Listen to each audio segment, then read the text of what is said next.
دول اكتر لاعبي الكوره انا بحبهم في حياتي، واقول لك ليه. في المركز الخامس معانا لاعبين والاثنين حراس مرمى. الاول كيبا ازبليكويت او ازبرجولوليا، ده معرفش اسمه ايه بصراحه. والمركز الثاني اللي هو اللعيب الثاني في نفس المركز كوبل. الاثنين انا بعشقهم بحبهم لله والله، ما اعرفش بحبهم ليه. يعني كيبا مثلا كان بيلعب في تشيلسي وتألق، راح اعاره للريال، تألق، رجعوه تاني بقى على تشيلسي، وبعدها راح بورنموث واتدهور بيه الحال، ودلوقتي دكة ارسنال، ما اعرفش ايه اللي حصل له.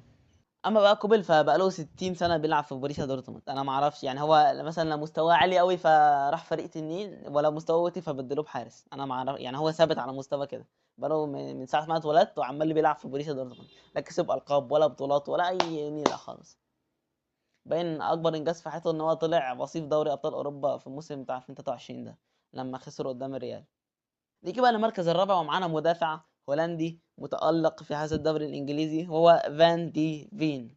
مدافع تنين، بيهاجم، بيدافع، بيحط بالدماغ، بيحط برجله، بيعمل كل حاجة في الدنيا. ده غير كمان ان هو دفاعيا قوي جدا يعني، وبيشيل الكور من على الخط، وليه لقطات تيك توك وفيسبوك وحاجات جامدة جدا يعني.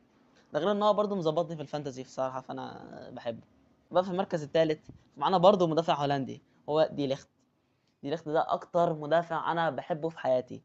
هولندي برضه وبيلعب في مانشستر يونايتد، لعب في بايرن ميونخ ويوفنتوس قبل كده، يعني لعيب كبير بامانه. ولو انت ما تعرفوش الصراحه فيعني دور عليه، يعني اقول لك ايه. انا بعشقه وبحبه قوي والله، اقسم بالله وربنا بحبه. ما تنساش بس يا ريت واحنا في نص الفيديو كده تعمل لايك بقى وتشترك في القناه والحاجات اللي هي الحلوه دي. اما في المركز الثاني فمعانا فيل فودن. اكيد انت عارفه بقى، ما تهزرش. لاعب انجليزي بيلعب في مانشستر سيتي، باين من سنتين كده كان واخد افضل لاعب في انجلترا. الناس كانت حاطه عليه توقعات ان هو ده بقى الكريستيانو الجاي بقى، طبعا ما حدش حط عليه توقعات، انا اللي حطيتها يعني.